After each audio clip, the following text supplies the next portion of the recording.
Chong, I'm Magellan. What's your name again? Hey, my rivals allies. Ako si Lapu-Lapu. What again? Salip, wala ka. Okay, try again, but slowly. Salip, wala ko. Try 0.25 speed. Plak, plak, plak, plak, plak, plak. Okay, Figopeta. Just write everything we have said. Okay. Don't forget my surname, Dimantag. Okay, plup plup plup plup plup.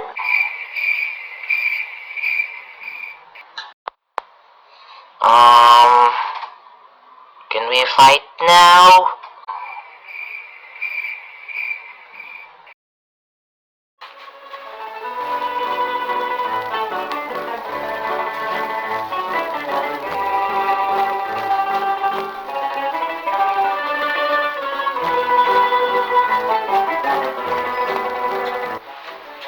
Welcome to the second episode of Forever Boy Chick Film. Join me with my drawing session while discussing our famous ancient guy of the Philippines, si Lapu-Lapu. Lapu-Lapu, a Mactan celebrity, a fish, a national hero, but then someone who had never been physically seen by everyone in this age. Still, it was truly that Lapu-Lapu signify the Filipino principle and qualities that shaped the generation in our form of bravery and nationalism.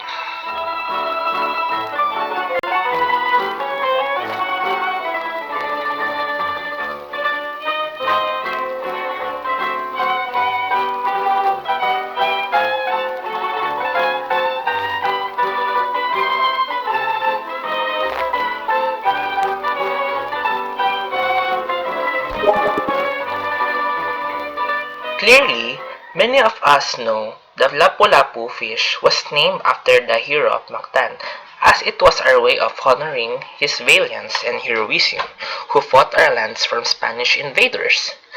There's also this interesting interpretation of how this have happened. I've watched the film Lapu-Lapu, a movie from the far year of 2020, directed by William G. Mayo and written by Jerry O. Tirazona. Lapu-Lapu portrayed by the future action star, Little Lapid, and her spouse, Princesa Bulaklak, that were portrayed by Joyce Jimenez. Princesa Bulaklak's assistant explained her why the king of Mactan was named after a fish. The coral grouper was actually named by Lapu-Lapu's father, Pulang-Pula, or very reddish, since this is the literal color of the fish. When he was born, the sea has been blessed with a certain fish, so they decided to name the child after it. Though, the mother is not really into it, so she decided to reverse the spelling, and now it was called Lapu-Lapu. It became their deeds to name the fish after it as their thanks to the Anitos, who they believe have rewarded them the sea sources. To the far year of 2020, or where I have been trapped now, the revision of Lapu-Lapu name spelling have been discussed. The chairman of National Historical Commission of the Philippines, Dr. Rene Escalante, suggested to the President will be of 2016 President Rodrigo Duterte that the spelling of the Mactan ruler should be recognized without a hyphen. Since he was addressed by multiple identical names like si Lapu-Lapu on Figopeta's Chronicles of Magellan's expedition, it was definite that the sea was a Filipino way of exalting a title to a respective person. For him, it will just confuse the fellow citizen to the coming quincentennial celebration, a national hero having two sorts of name.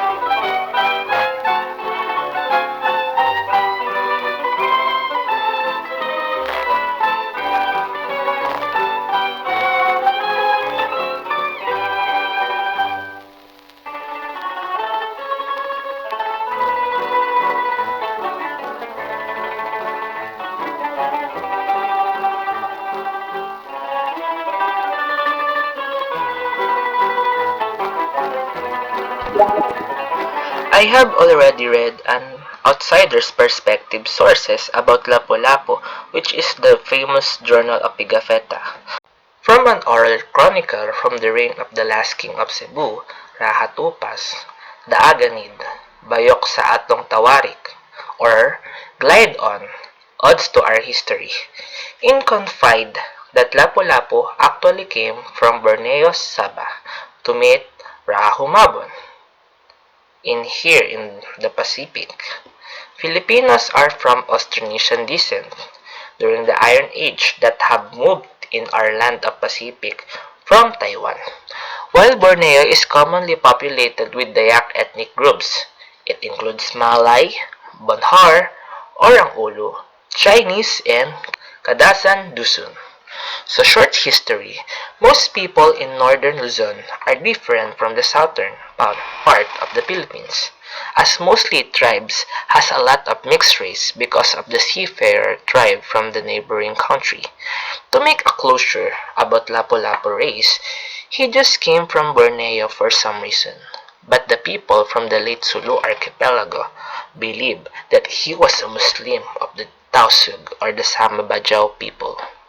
Some works believe that he's rather a Pagano. It's the one who believe in Anitos or Cebuano nature god, but some are actually came from Luzon. Religion and race are really confusing before, but they are mostly united for recognizing a particular group. Back to the story. Humabon, who inherit the Cebu from his too late forebearer, build a relationship with Lapu-Lapu. He has offered the town of Opon as his personal shelter, but then Lapu-Lapu preferred to stay in Mandaue. Later on, their friendship became hostile when Lapu-Lapu and his men were sorted as mangatan or a pirate by means of his act of takeover to the trading system in Humabon's area and loot ship that passed to Opon. This affect and diminish the trading transaction in Parian, which makes Humabon loathe him. Lapu-Lapu now owned Opon, and it was part now of Mactan. Mactan was derived from his being a mangatan or a pirate. As Humabon had commit a blood compact or sandugo with the Spanish conquistadors, Lapu-Lapu, of course, eventually become the enemy of the two leagues. This Spanish voyage group is now between in the bad blood of the two contenders, so they confront Lapu-Lapu. Unquestionably, the king of Mactan resists the King Philip's men. Poor Castilas, as they land to the heavy, wavy Mercury shore, they receive dent to their armors by the hit of pestle and club from Lapu-Lapu's men. The pressure of the dents to their limbs limits the moves of their body, and the unfortunate captain who takes the poisonous arrow and bamboo spear to his face. Humabon later on realized the Spanish intention of colonizing their society. He also takes his part from avenging his people and rekindle ties again with Lapu-Lapu. Then Lapu-Lapu decided to return to Borneo together with his 3 wives, 11 children, and his men before Miguel Lopez de Legazpi came in.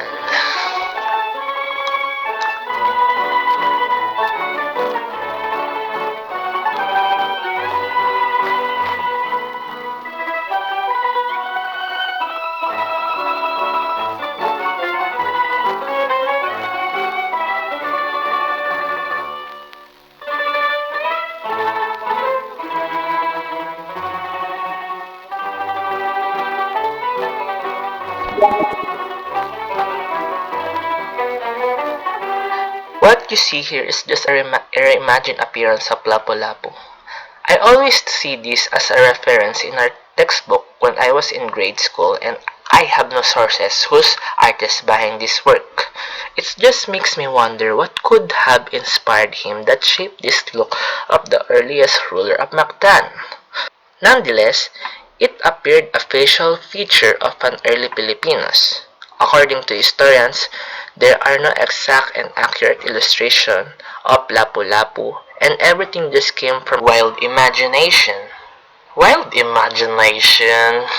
In the future, the majority conceive him as a young ass warrior with Adonis build and muscular bicep. This was mostly depicted in his monument movies, centavo coins, and literature. Also in mobile game, as in the principle of marketing, no one would love a character who isn't that attractive, right? Conforming to the latest finding of historian Danilo Guerrona, in the future, he described him as very old chieftain with a saggy skin, bit gray. Supposedly, during the battle, Magellan was younger in age, of around 40s, while Lapu-Lapu is around 70s. Some historical record claims he was born in 1491, with no exact date, and the battle happened in 1521. So, he was 30 years old then. Jeez, this personal research is so complex to blend with my college sit work. But anyways, I don't think calisthenics were already adopted by some Asian ethnic group from the East during Neolithic period, right? To give a remark, most of goods and trades that pre-colonial Filipino has wines and tobacco, and they were actually soaked with it. Definitely, they are not the fit type because of this habit. Other features were accurate about Lapu-Lapu is the pintados, or the painting tattoos in the body. Pigafetta also defines the natives in Nasugbu as stout people with many painted symbols in their body, half bear. All of these possible accurate description take points from the latest painting from the future of Carlo Caacbay. It was revealed by the National Historical Commission of the Philippines for the upcoming bicentennial commemoration on 2021.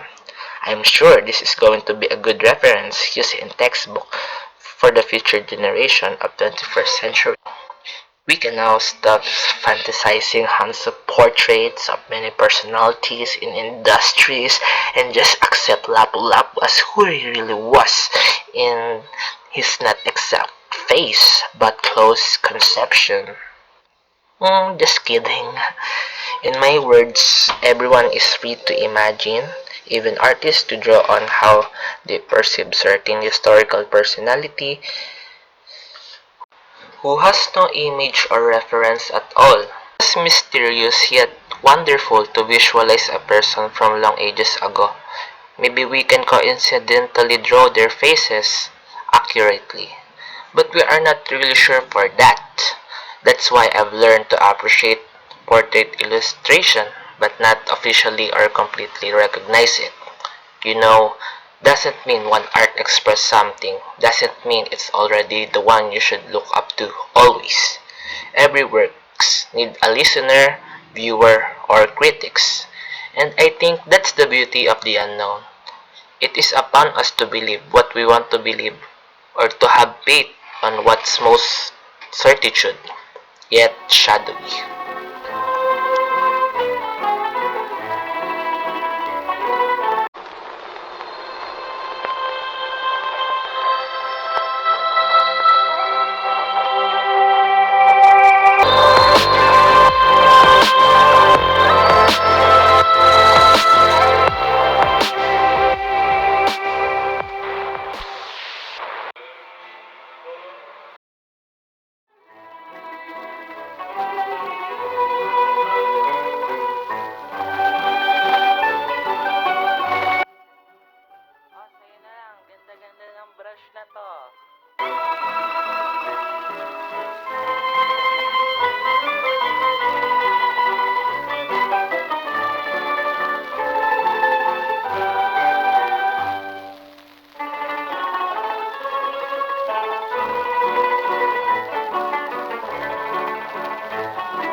In the future, the impending President, Mayor Duterte, have signed the Proclamation Number 200 on April 26, 2017, which declared the next day to be the Lapu-Lapu Day, to honor the late hero and chieftain of Mactan. But still, some are still skeptic to question Lapu-Lapu as being a national hero. If we will read some primary sources of the events, we will now finally have many philosophical questions of what we might thought before might be wrong.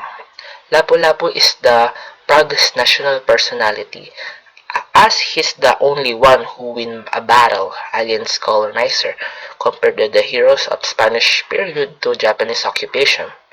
But did he really show a heroic defiance in our loving country against the Spanish, or it's just a triumph between his rival issue with Humabon and Spanish just get involved? Can a person from a different race be a national hero of a certain country? Whereas I impartial myself that maybe Lapu-Lapu is still acceptable historical figure in some ways that could modify and instill the patriotism and nationalism in our country. Now we're done.